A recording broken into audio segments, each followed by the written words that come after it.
Good morning বন্ধুরা, সবাই কেমন আছো? আশা করি ভালো আছো। আজকে হলো বুধবার, এখন বাজে সকাল 6টা। আমার ঘুম ভেঙে গেছে, ছাদে এসেছি, কী সুন্দর লাগছে, কী ভালো লাগছে।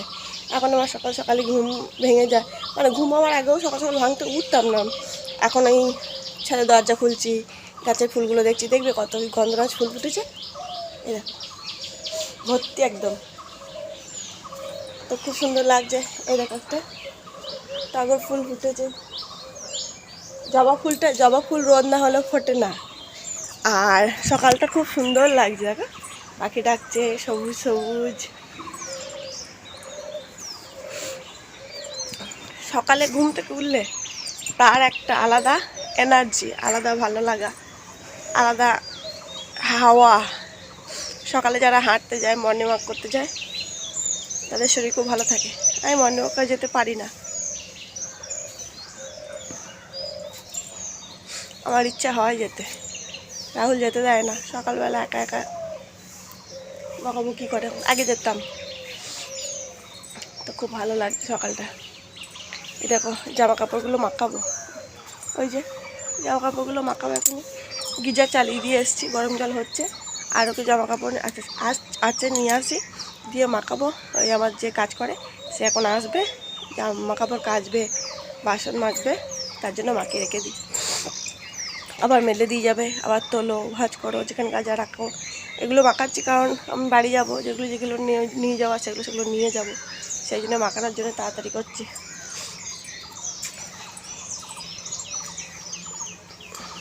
মাখানো হয়ে গেল, 2 বালতি জলও রেখে দিয়েছি। কালকে বিকালে যখন পাম্প চালিয়েছিলাম সব বালতিগুলো ভরে রেখে দিয়েছিলাম। এখন এই বাসন মাজতে আসবে, জলগুলো ফুরিয়ে যাবে।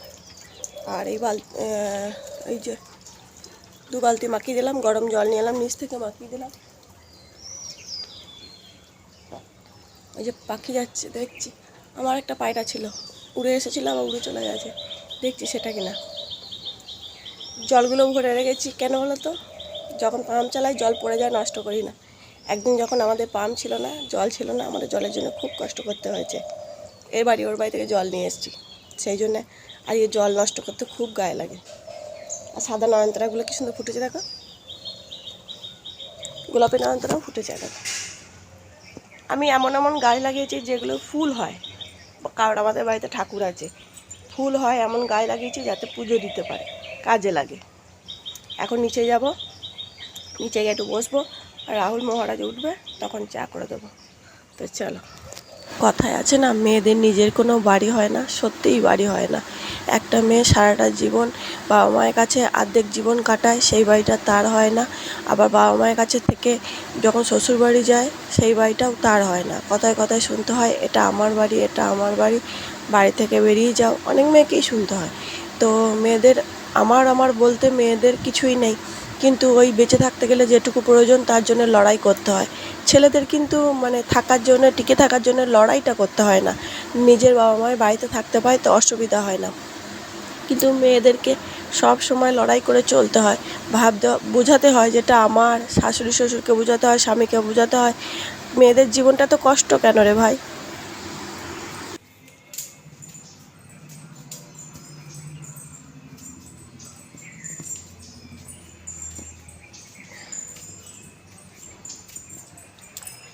আমাদের সব জামা কাপড়ের ক্লিপগুলো জামা কাপড়ের সাথেই নিচে চলে যায়, ঠান্ডায় খুলে চলে আসে। আর ওই দিকে মেললে না, ক্লিপ না দিলেও হাওয়ায় উড়ে পড়ে যাবে, সেই জন্য ক্লিপ দিতে এলাম। দেখো আমার ছাদে একটুকু আর জায়গা নেই, সব ভর্তি।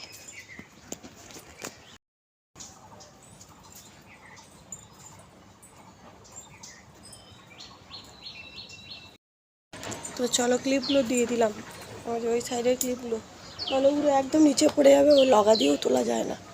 আর আমার ঠান্ডা লেগে আছে, গলা ভরে যাচ্ছে, তারপরে আমার সকাল থেকে পেটে যন্ত্রণা হচ্ছে, গ্যাসের ওষুধ খেলাম, পেটটা কামড়ে কামড়ে হচ্ছে, মনে হচ্ছে আবার ওআরএস খেতে হবে। শরীর নিয়ে শান্তি পাচ্ছি না। আমার হচ্ছে না, সবারই এরকম হচ্ছে তা আমি জানি না, কিন্তু আমার হচ্ছে।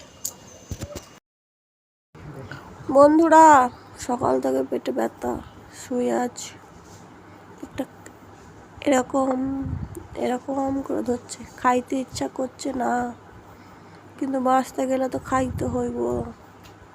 বাঁচানোর ইচ্ছা নাই, কিন্তু ওপরওয়ালার চিঠি ছাড়া তো যাইতে পারবো না, সেই জন্য খেতে হবে, বুঝলে। শুয়ে আছি, মহারাজ খেলে দুধ মুড়ি, মহারাজের প্রসাদ আছে, ওটাই খেয়ে নেবো। বসে আছে এখানে মহারাজ। আমি চান করে নিয়েছি, চুপচাপ শুয়ে আছি ফ্যানের হাওয়ায়।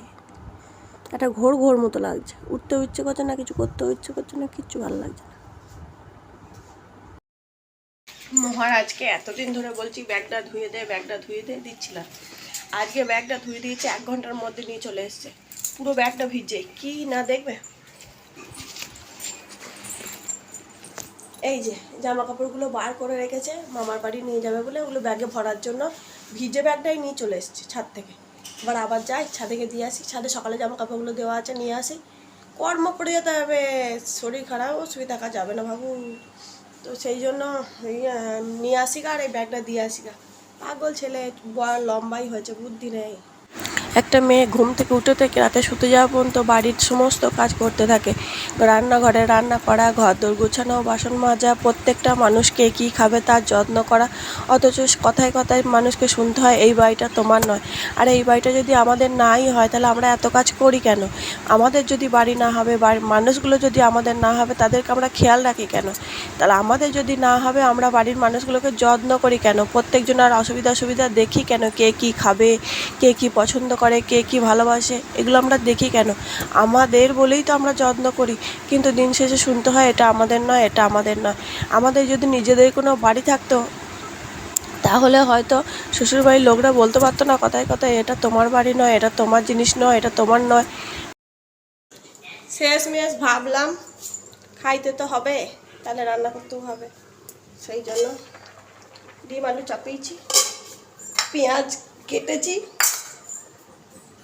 পটল কেটেছি, বসাবো। এবার হচ্ছে, ডিমটা তুলে নেবো আলাদা, পটল আলু তরকারি হবে।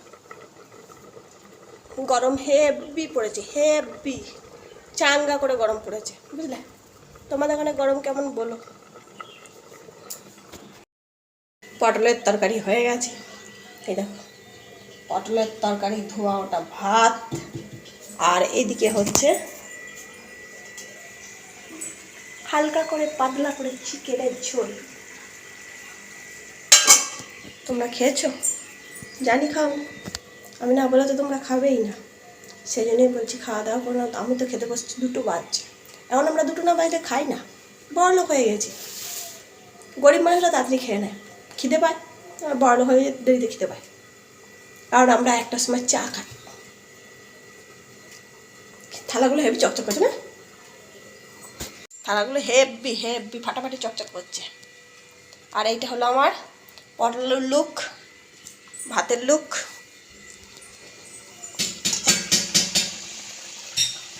মুরগির লুক,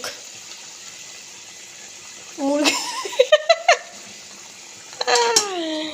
বাড়িতে এসেছে, কাজ করছে, রান্নাঘরের কাজ হচ্ছে। বললাম না মিস্ত্রিরা আসছে না, সেই মিস্ত্রিরা আজকে এসছে, পাটেক্স বসাচ্ছে। আর আমি ছাদে এলাম, ট্যাঙ্কি সকাল থেকে আমি চালাইনি, একবার চালানো হয়েছিল কিন্তু জল ভরিনি। দেখো জল ভরলাম, সব গাছগুলো দেখো জল দিলাম, আমার কাজ কমপ্লিট। এবার আমি নিচে যাব, নিচে গিয়ে পরে একটু চা করবো, মিস্ত্রিদের চা করে দিলাম, মিস্ত্রিরা চা খেলো, বাবু খেয়েছে, আমি এখন খাবো না, পরে খাবো। মহারাজ একবার বলছে কালকে মামার বাড়ি যাব, একবার বলছে পরশু মামার বাড়ি যাব, একবার বলছে কালকে যাব, একবার বলছে পরশু। আমাকে বলছে আমি যদি কালকে মামার বাড়ি যাই তোমার কোনো অসুবিধা আছে? আমি আমার বাপের বাড়ি যেতে পারবো, অসুবিধা থাকে বলো বন্ধুরা? বাপের বাড়ি যাওয়াতে আবার কষ্ট, তা ওটা তো আমার বাড়ি, আমি আমার বাড়ি যাব, বাবার বাড়ি না, আমি আমার বাড়ি যাব যেটা আমার, তো তাতে আবার সুবিধা হয়? তাই চ, তুই যদি যাস আমার তো কোনো অসুবিধা নেই, কারণ ওই গিয়ে বলে 2 দিন আগে থেকে এলাম, 4 দিন আগে থেকে এলাম, কেন এলাম করতে থাকে। তো সেই জন্য আমি বললাম তুই চ, আমার কোনো অসুবিধা নেই, গেলে ভালোই হবে। অনেক বছর এত তাড়াতাড়ি যাইনি গাজনটা দেখতে পারবো। তো চলো আজকের মতো ভিডিওটা এখানেই শেষ করব। সবাই ভালো থেকো, সুস্থ থেকো, নিজেদের শরীরে খেয়াল রেখো। আর আমার পাশে থেকে আমার ভিডিওগুলো দেখতে থাকো। যারা ফেসবুক থেকে দেখছো প্লিজ পেজটা ফলো করে নিও, আর যারা ইউটিউব থেকে দেখছো তারা চ্যানেলটা সাবস্ক্রাইব করে নিও আমার পাশে থেকে নতুন বন্ধু হয়ে। আর বেশি ভালো লাগলে তোমার বন্ধুদের সাথে শেয়ার করো। তো আজকের মতো ভিডিওটা এখানে শেষ করি। টাটা।